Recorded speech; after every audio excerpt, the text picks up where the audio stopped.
에스라 10장 1절로 4절 말씀까지. 에스라가 하나님의 성전 앞에 엎드려 울며 기도하여 죄를 자복할 때 많은 백성이 크게 통곡하며 이스라엘 중에서 백성의 남녀와 어린 아이의 큰 무리가 그 앞에 모인지라. 엘람 자손 중 여히엘의 아들 스가냐가 에스라에게 이르되 우리가 우리 하나님께 범죄하여 이 땅 이방 여자를 맞이하여 아내로 삼았으나 이스라엘에게 아직도 소망이 있나니 곧 내 주의 교훈을 따르며 우리 하나님의 명령을 떨며 준행한 자의 가르침을 따라 이 모든 아내와 그들의 소생을 다 내보내기로 우리 하나님과 언약을 세우고 율법대로 행할 것이라. 이는 당신이 주장할 일이니 일어나소서 우리가 도우리니 힘써 행하소서 하니라. 아멘. 오늘 우리 읽었던 이 말씀을 가지고 하나님이 원하시는 회복이라는 제목으로 우리 같이 은혜 나누겠습니다. 회복은 어떤 의미를 가지고 있는 단어일까요? 무너졌고 절망이라든지 이전과는 다르게 침체되거나 처참하거나 깔아앉았던 그런 상태이겠죠. 그것을 다시 이전에 좋던 모습, 성장했고 성공한 그런 평안한 그런 가운데로 다시 돌아가는 그것을 회복이라 합니다. 그러면 오늘 하나님께서 우리에게 주신 말씀은요, 에스라 성경입니다. 에스라는 에스라에 의해서 기록된 성경을 우리가 지금 보시고 이해하신다 하는 것이죠. 그래서 성경의 많은 인물 중에 에스라도 아주 특별한 사람입니다. 에스라는 바로 포로에서 돌아왔던 두 번째 포로에서 돌아왔던 사람입니다. 그래서 그가 돌아와가지고 이스라엘 역사를 적어가지고 그것을 이스라엘 역사가 어떤 식으로 흘러갔고 이렇게 하나님께서 말씀하셨는가, 하나님께서는 우리 이스라엘 백성들에게 무엇을 요구하시고 어떤 것을 어떤 마음으로 우리가 살아야 되는가 하는 것을 가르치기 위해서 그렇게 기록한 성경이다 하는 것이죠. 그래서 에스라가 전체적으로 바로 보면 지금 10장이 제일 마지막 장이잖아요. 그래서 1장부터 6장까지 또 그리고 7장부터 10장까지 두 개로 크게 나눌 수가 있는 것입니다. 그래서 일단 두 번째 포로에서 돌아왔던 에스라가 성경을 이전에 과거에 어떤 일들이 있었는가를 기록한 것이 바로 1장부터 6장까지 말씀입니다. 그래서 그곳에는요, 제일 첫 번째로 포로에서 돌아왔던 이스라엘 백성들, 그들이 어떻게 살았으며 무엇을 했는가를 기록한 것이고, 그리고 7장부터 10장까지는 자신이 이제 두 번째 포로에서 돌아와가지고 무엇을 하고 지금 현재 상황이 어떻으며 하나님 뜻이 무엇인가를 말씀을 한 것이 바로 에스라를 크게 둘로 나눌 수 있다 하는 것이죠.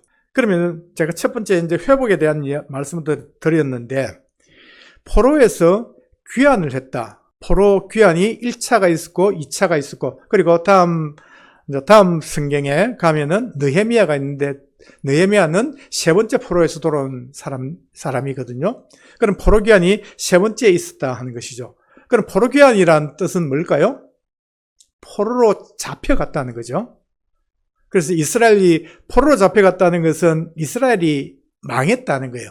멸망을 했다 하는 것을 우리가 아셔야 된다는 것이죠.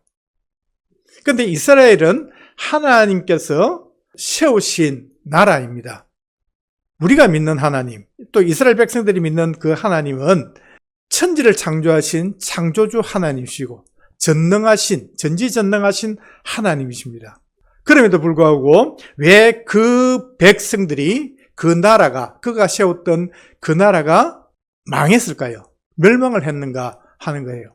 그러면은 더 나아가서 저와 여러분들은 하나님의 백성이 됐습니다. 하나님의 백성이 되면은 하나님께서 반드시 우리를 지켜주시겠죠. 그런데 우리 가운데는 평탄하게 형통하신 분도 있을 수 있겠지만, 제가 알기로는 거의 많으신 분들이 다 어렵고 힘든 그런 시련의 과정을 지금 거치고 있는 겁니다. 그러면은 왜 하나님은 그렇게 전능하시고 능력이 무한하신 분인데 왜 도와주시지, 왜 그렇게 우리가 힘든 시간을 지내게 하고 또 이스라엘 백성들이 왜 그렇게 멸망을 당할 수밖에 없도록 하나님께서 그렇게 내버려 주셨을까 하는 거예요. 우리가 그런 것을 알려면 결국은 성경을 알아야 돼요. 성경을 안다는 것은 성경에 기록된 하나님의 마음, 하나님의 계획, 이런 것을 알 수 있는 것을 성경밖에 없다는 거예요. 이 세상 어떤 지식과 어떤 것으로도 우리가 믿는 하나님을 알아갈 수 있는 것이 전혀 없습니다. 오직 우리는 하나님이 말씀하시고 하나님께서 기록하신 이 성경 말씀만 통해서 우리가 하나님을 알고 하나님 마음을 알고 또 하나님께서 어떤 계획을 가지고 계시는가를 알 수 있다 하는 것이죠. 성경에 보면 이스라엘 백성을 통해서 하나님께서 그 이스라엘 역사, 구원 역사를 통해서 참 많은 일들을 하셨는데 때로는 정말 엄청난 기적을 일으키기도 했죠. 홍해, 지도에서 보면 홍해가 길쭉하게 이렇게 생겼는데 별로 아닌 것 같아도요, 엄청난 바다입니다. 끝이 안 보이는 거죠. 그런 그 정도로 되는 그런 바다, 그것을 가르셨다는 거죠. 그것이 기록됐고, 또 그리고 오병이의 기적 같은 어린아이가 가져왔던 물고기 2마리와 보리떡 5개 그거 가지고 5,000명이나 되는 남자만 5,000명이 먹고 또 그 많은 사람들이 있었겠죠. 그래 그들도 다 먹고 남은 것이 12바구니가 되었다 하는 정도로, 그런 것은요, 일반적인 우리가 상식, 이런 이성을 가지고는 믿을 수 없는, 이루어질 수 없는 일들이 바로 성경에 기록되어 있다는 거죠. 그런데 그것을 이성을 넘어가지고 우리 생각을 넘어서 믿음으로써 우리가 받을 때는 그것이 엄청난 하나님의 능력이 되고 그 능력을 하나님께서 우리에게 주실 수 있다는 것을 우리가 알아간다는 것이죠. 그래서 이스라엘 백성들이 왜 하나님께 세우신 그 나라가 멸망을 했느냐? 하나님은 거룩하신 분이에요. 그래서 내가 거룩하니 너희도 거룩하라, 이렇게 말씀을 하셨다는 거죠. 그런데 역사를, 성경을 쭉 읽으시다 보면은 이스라엘 백성들이 때로는 하나님 앞에 진실되게 사는 사람들은 있었지만은, 그런데 많은 경우가 하나님을 떠나서 온갖 악을 저지르고 우상숭배에 빠져가지고 자기 마음과 생각대로만 계속 살아갔던 때가 많았다는 거예요. 그러니까 거룩하신 하나님께서 그들과 함께 하시면서 그들을 보호해 주시고 또 이스라엘 백성들이 잘 되는 복도 주시고 싶은데, 그런데 하나님의 뜻에 합당하지 못하고 하나님이 계시지 못할 만큼 악한 짓을 하고 그런 악한 곳에는 하나님이 계실 수가 없는 거죠. 그래서 이스라엘 백성들을 하나님께서 떠나신 거예요. 하나님 떠나시니까 그 나라가 무너질 수밖에 없었고, 그리고 성전도, 하나님 앞에 드리던 그 성전도, 거룩한 성전도 무너질 수밖에 없고, 이스라엘 백성들, 하나님 백성들도 결국은 멸망당하고 쓰러지고 빼앗기고 처참한 몰골로 포로로 잡혀갈 수밖에 없는 거예요. 그래서 성경에는 그런 것들을 기록했는데 그 기록하신 그 이유가 뭘까요? 하나님께서 내가 이런 경우에는 참 내가 싫어하는 것이다. 내가 그들에게 복을 줄 수도 없고 그들을 내가 보호할 수도 없다 하는 것을 말씀해 주고 계시면서, 그러나 너희들이 다시 하나님의 뜻대로 하나님이 원하시는 모습으로 살아간다면 내가 너희들을 다시 회복시켜 줄 수 있다는 거예요. 다시 너희들을 일으킬 수 있다는 것을 말씀해 주시고 있거든요. 그래서 우리는 그것을 믿고 이미 답을 알고 있는데 우리가 살아가면서 무너지지 않고 또다시 우리가 절망의 나락으로 떨어지는 일이 없어야 된다는 거예요. 이제는 우리가 다시 한번 회복해서 승승장구하는 모습으로 독수리가 날개치며 올라간 같은 그런 힘을 얻고 우리가 살아야지 정말 하나님의 참된 백성이 될 수 있다 하는 것을 말씀하고 있다는 것이죠. 그렇습니다. 그래서 에스라가 오늘 우리가 에스라를 통해서 그런 하나님의 역사를 이제 다시 한번 보게 된다는 것이죠. 그런데 1장부터 1장까지 말씀을 1차 포로에서 돌아왔던 이스라엘 백성들이 그 모습들을 기록했다면은 2차는 자신이 7장부터 10장까지 돌아왔는데, 그런데 6장과 7장 사이에는요, 엄청난 시간의 갭이 있는 거예요. 차이가 있음을 우리가 일단 아셔야 된다는 것이죠. 왜냐하면은 그 안에 어떤 일들이 있었는가를 우리가 충분히 짐작해 볼 수 있고 또 알아갈 수 있는 것이거든요. 그래서 1차 포로에서 돌아온 사람은요, 그때 책임자로 돌아왔던, 총독으로 돌아왔던 사람이 아마 여러분들도 아시는 분은 알 겁니다.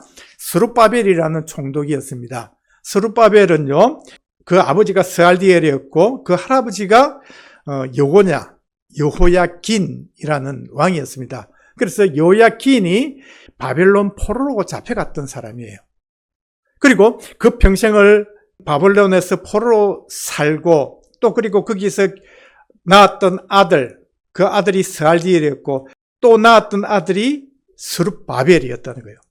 그러니까 3대가 계속 살면서, 그런데 하나님께서는 그들을 계속 지켜보시고 계시면서 하나님이 정하신 때가 되니까 그들을 다시 돌려보냈다는 거예요. 스룹바벨을 통해서 다시 유대 땅 예루살렘으로 돌려보냈다는 거예요. 그것이 어떻게 하나님 말씀하셨는가 하면은 예레미야 29장 11절에 그렇게 말씀을 하고 있는 거예요. 너희들이 때가 되면 70년이 차면 내가 너희들 다시 이곳으로, 이 예루살렘으로 돌아오게 하겠다 하는 예레미야를 통해서 예언을 하셨거든요. 그러니까 그 예언의 성취가 이루어진 때가 언제냐? 바로 포로에서 귀환한 그때라는 거예요. 그러니까 하나님께서 정하신 때는 반드시 이루어진다는 것을 우리가 1장에서부터 6장까지 그 가운데 알 수 있는 거예요. 그리고 또 두 번째 꼭 알아야 되는 거예요. 그러니까 하나님의 약속은 반드시 이루어진다. 그것을 말씀하셨고, 또 두 번째는요, 그들이 돌아왔어요. 1차 포로에서 돌아온 그들이 무엇을 했느냐? 무너진 하나님의 성전을 건축한 거예요. 제일 첫 번째는 참 크고 화려하게 솔로몬이 성전을 건축을 했었습니다. 그래서 그곳에서 이제 제사를 드린 거죠. 그래서 하나님께서 그곳에 임재하셔서 그들이 하는 기도와 그들의 죄를 사해 주시면서 하나님의 구원을 이루어 가셨는데, 어느 순간부터 그들이 하나님을 떠나고 온갖 죄악에 빠지면서 자기 생각대로 우상과 불법과 그런 거 악이 난무하니까 하나님이 떠나실 수밖에 없었고, 그러니까 멸망당할 수밖에 없었지만은, 그런데 하나님께서는 이제 첫 번째 포로에 돌아온 그들에게 다시 너희들이 예루살렘에 가거든 하나님의 성전을 건축을 하라, 이렇게 명령을 하셨어요. 역대하 36장 제일 마지막 부분하고 에스라 바로 1장에 그 말씀이 나와 있단 말이죠. 그래서 그들은 성전을 건축을 합니다. 성전을 건축했는데 역시나 방해가 있는 거예요. 그래서 방해를 받고 공사가 중단이 되고, 그래서 무려 모든 준비했던 자재들, 그런 것들이 다 폐허가 되고 황폐돼 가지고 쓸 수 없는 정도로 16년의 세월이 흘러버립니다. 다시 주전 520년에 그 하나님 보내신 또 선지자가 깨와 스가랴 선지자입니다. 그들이 그 백성들을 향해서 외치는 거예요. 하나님께서 이렇게 말씀하셨는데 다시 너희들이 힘을 내어서 하나님의 성전을 건축하라 하셨다. 그러니까 그들이 다시 한번 힘을 내가지고 4년 6개월 만에 성전을 건축을 했다는 것입니다. 그러면은 하나님께서 왜 성전을 건축하라 하셨을까요? 그곳에는 하나님께 제사가 있어야 된다. 지금으로 말하면은 예배가 있어야 된다. 그 제사, 구약의 제사는 항상 그 짐승을 통해서, 짐승을 죽여서 피를 통한 제사를 드렸거든요. 그러니까 하나님께서 그 제사를 받으시고, 그리고 이스라엘 백성들에게, 내 백성들에게 복을 부어 주시는 거예요. 그들이 기도하면 기도를 응답해 주시는 거죠. 그들이 위험에 처해지면 하나님께서 또 모면할 수 있도록 그들을 보호해 주시고 도와주셨다는 거죠. 그리고 나서 그런 일들이 이제 새로 지어진 성전, 그곳에서 제사가 있었겠죠. 그러고 나서 시간이 많이 지난 뒤에 에스라가 두 번째 포로에서 귀환을 합니다. 그때 한 5,000명 정도를 이끌고 예루살렘으로 돌아온 거예요. 근데 좀 더 자세하게 말씀드린다면 그때가 언제냐면은 성전이 완공되고 두 번째 성전이 완공이 되고 그리고 나서 에스라가 돌아왔을 때 그때까지만 하면 약 60년이 흐른 거예요. 좀 더 정확하게 하면 58년이 지난 거예요. 458년에 에스라가 딱 돌아와서 보니까 자기가 상상했던 것 이상으로 이스라엘이 너무너무 악한 거예요. 온갖 불의와 죄악과 우상숭배에 빠져가지고 이전의 모습, 그 이스라엘 백성들이 멸망당할 때 모습으로 돌아가 있는 거예요. 불과 한 60년 정도가 겨우 흘렀을 뿐인데 그때 에스라 마음이 어땠을까요? 참 힘들고 어려웠을 겁니다.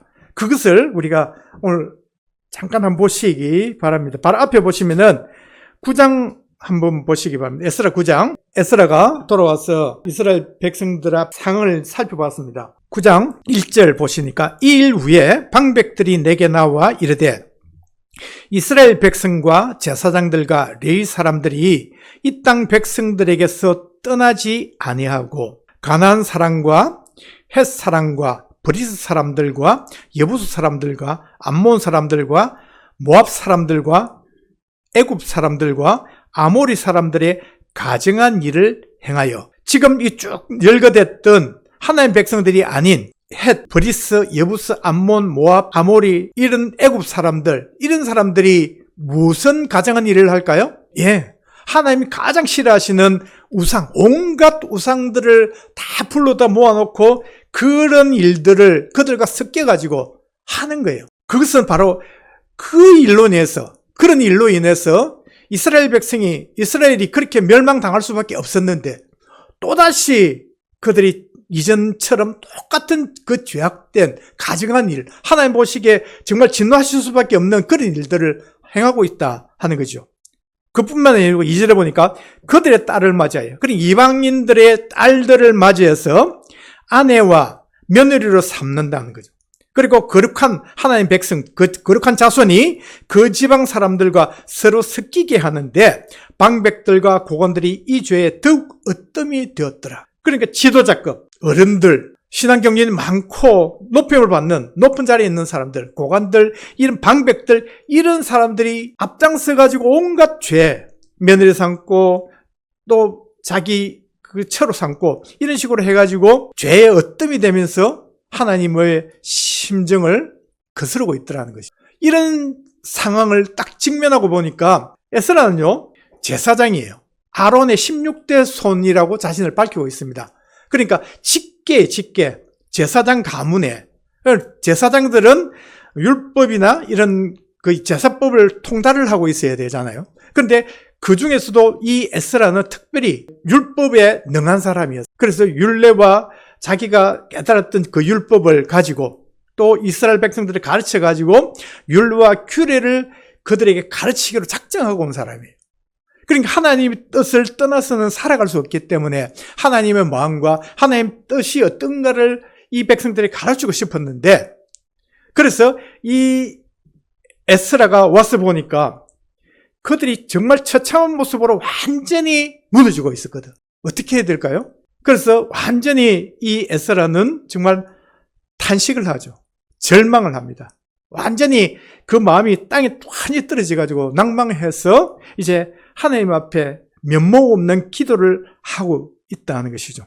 그러니까 9장 5절 보시니까 저녁 제사를 드릴 때에 내가 근심 중에 일어나서 속옷과 겉옷을 찢은 채 무릎을 꿇고 나의 하나님 여호와를 향하여 손을 들고 말하기를 나의 하나님이여 내가 부끄럽고 낯이 뜨거워서 감히 나의 하나님을 향하여 얼굴을 들지 못하오니 이는 우리 죄악이 많아 정수리에 넘치고 우리 허물이 커서 하늘에 미침이니이다.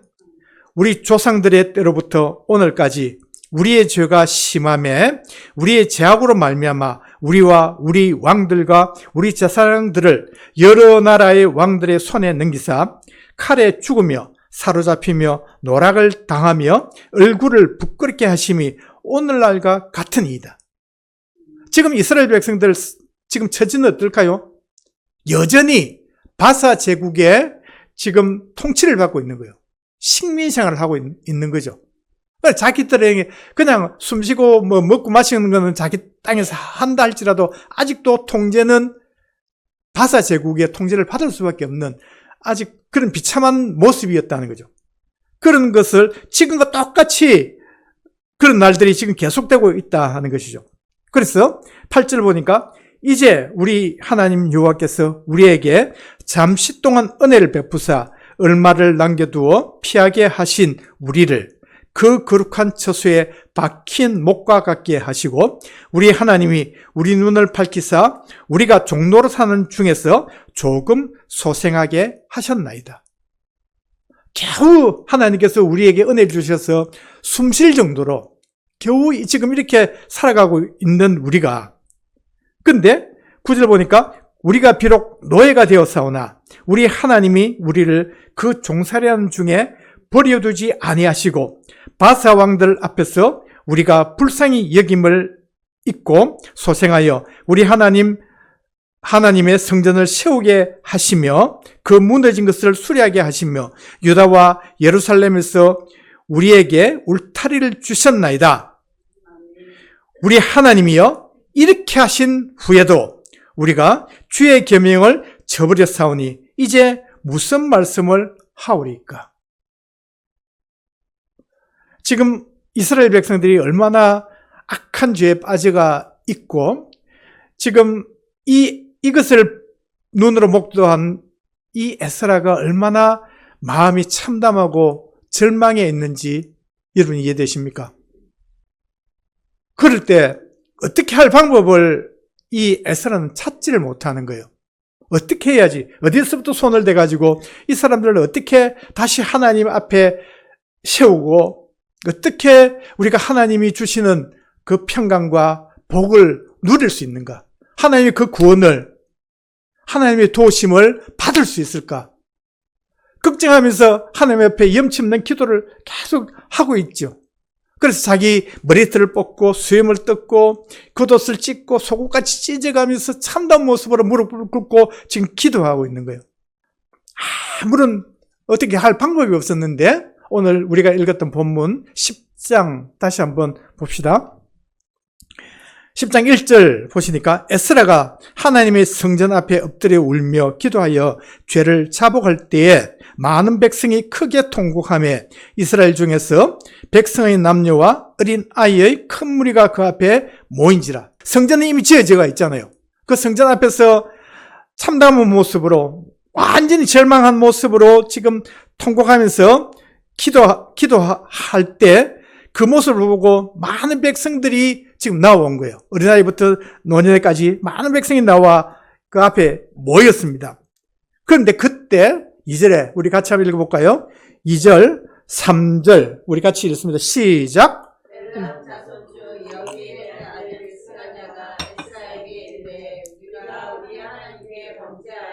이 땅 이방 여자를 맞이하여 아내를 삼았으나 이스라엘에게 아직도 소망이 있나니 곧 내 주의 교훈을 따르며 하나님의 명령을 떨며 준행하는 자의 가르침을 따라서 이 모든 아내와 그들의 소생을 다 내보내기로 우리의 하나님과 언약을 세우고 율법대로 행할 것이라. 4절 이는 당신이 주장할 일이니 일어나소서 우리가 도우리니 힘써 행하소서 하니라. 아멘. 그래요. 오늘 젊은 사람 이 스가냐가 이 에스라 앞에 많이 모인 사람 중에서 한 사람이었던 스가냐가 에스라 앞에 나와서 이렇게 말하는 거예요. 일어나십시오. 지금 여기서 절망하면 안 됩니다.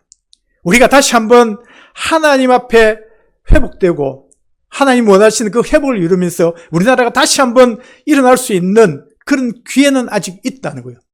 그런데 그것이 뭐냐 하면 바로 하나님의 뜻, 하나님이 무엇을 원하시고 하나님께서 어떻게 우리가 해야 될 걸 알게 하시는 그것을 아는 사람, 그러니까 율법이죠. 율법을 아는 당신, 에스라가 당신이 하실 일이니까 당신이 앞장서서 그 일만 추진하신다면은 젊은 우리가 당신을 도와드리겠습니다.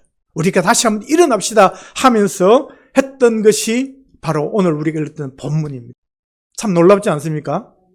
도저히 할 수 없는 일들, 그런 사람, 대학자였던 이 에스라가 정말 엄청난 많은 지식도 있고 하나님 율법도 알고 모든 것을 통달했던 그 사람이 권력도 있고 모든 것을 다 가지고 있죠. 그런데 어찌할 바를 모르고 있는데 그때 이 젊은 사람 스가냐가 나오는 거예요. 그래서 그가 에스라를 일으킵니다. 어떻게 됐을까요? 힘을 얻어가지고 그때부터 이제 다시 한번 개혁을 일으키는 거죠. 그래서 너희들 중에 아까 앞서 우리 봤죠. 방백들과 고관들, 그런 앞선 사람들이 모두 다 앞장서가지고 온갖 악을 저지르고 아내를 삼고 며느리를 삼고 했던 그런 사람들, 이방인들을 다 내쫓는 거예요. 그런데 그 사람들 가운데서도 착한 사람들도 많았겠습니까? 참 정도 들었을 거고, 그리고 내쫓기가 너무 아쉬운 사람들도 있었을 거예요. 그러나 하나님의 말씀이 있기에, 하나님 뜻이 있기에 그들과는 어떤 경우에도 상종하지 말고 그들을 너희들의 아내를 삼든지 그렇게 하지 말라 하는 이유가 뭔가 하면은 내 백성 이스라엘, 내 백성들을 보호하시기 위해서, 내 백성들을 구원하시기 위해서 그러는 거예요.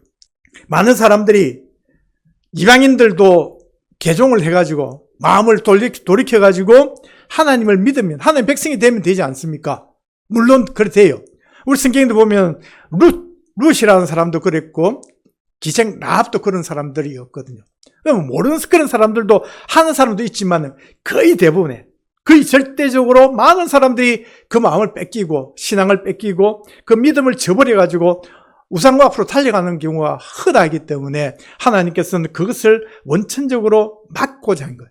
그것은 뭘까요? 내 백성 이스라엘이 중요하다는 거예요. 내 백성이 중요하기 때문에 너희들의 생명을 위해서, 너희들의 구원을 위해서 내가 그것을 허락하지 않겠다는 그런 뜻이거든요. 그래서 그들은 에스라 앞에서 서약을 하고 사인을 한 거죠. 서약을 한 그것을 다 이제 이행을 하기로 작정을 한 거예요. 하나님 앞에서 작정을 해가지고, 그래서 그 명단을 쭉 적는 거예요. 그 누가 그런 악한 일들을 했는지 쭉 적었는데, 우리가 뒤에 보시면은요, 10장 그 뒤에 쭉 보시면 18절부터 끝까지 사람 명단이 쭉 나오잖아요. 그 수많은 사람들, 그 사람들이 바로 온갖 죄, 하나님의 뜻을 저버리고 앞장섰던 그런 높은 사람들, 고관들, 방백들의 그 명단이에요. 근데 놀라운 것은요, 이 에스라를 일으키셨던 이 스가냐의 아버지, 할아버지조차도 그 일을 했던 사람이라는 거예요. 10장 2절 보시면 엘람 자손 중 여히엘의 아들 스가냐가 이렇게 나오죠. 근데 자 10장 26절 보시면은 엘람 자손 중에서는 맏다냐와 스가랴와 여히엘과 압디와 예레목과 엘리야요. 그러니까 엘람 자손 중에서 여히엘이 있다는 거예요. 여히엘이 누굴까요? 이 스가냐의 아버지예요. 그러니까 그런 것을 다 깨뜨리고 이 스가냐가 안 된다는 것을 깨닫고 이 에스라를 통해서 그 일들을 다시 개혁하면서 회복하기를 원하시는 하나님의 뜻을 전한 거예요.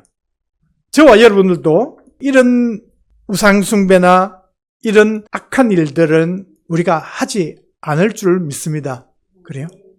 그러나 이 사람들의 죄는 크게 보이지만은 숨겨진 우리의 죄는 굉장히 여기에 비하면 작게 보일 수도 있습니다.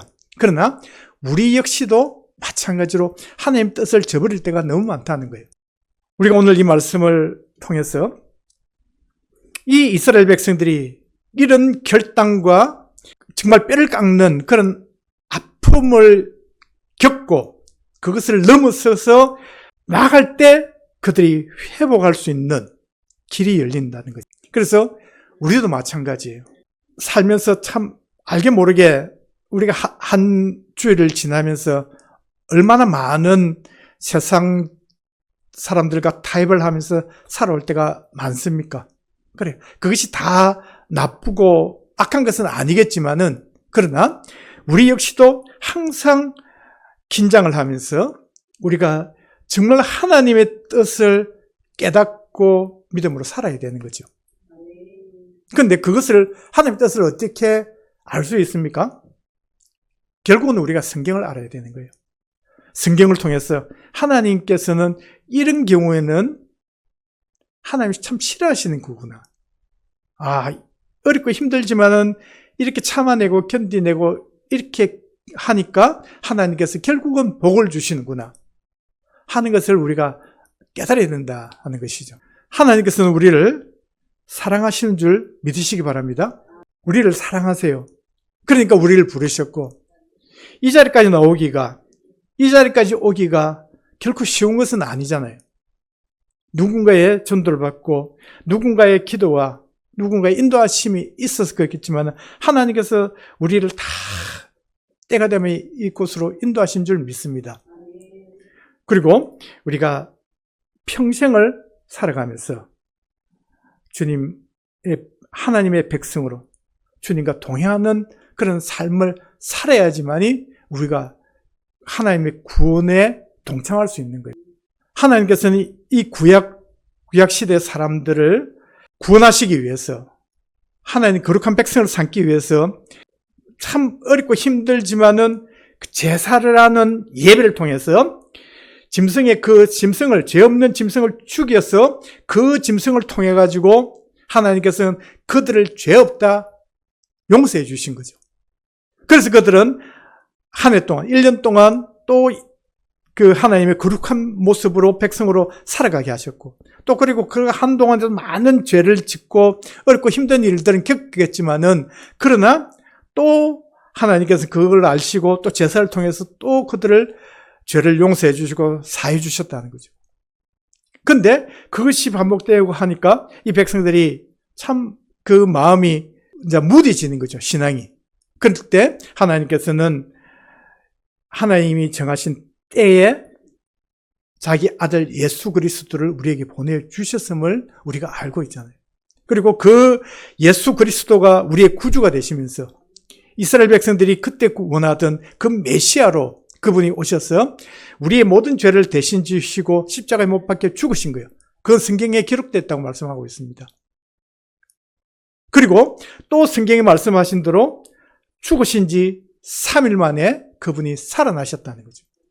그러면서 우리는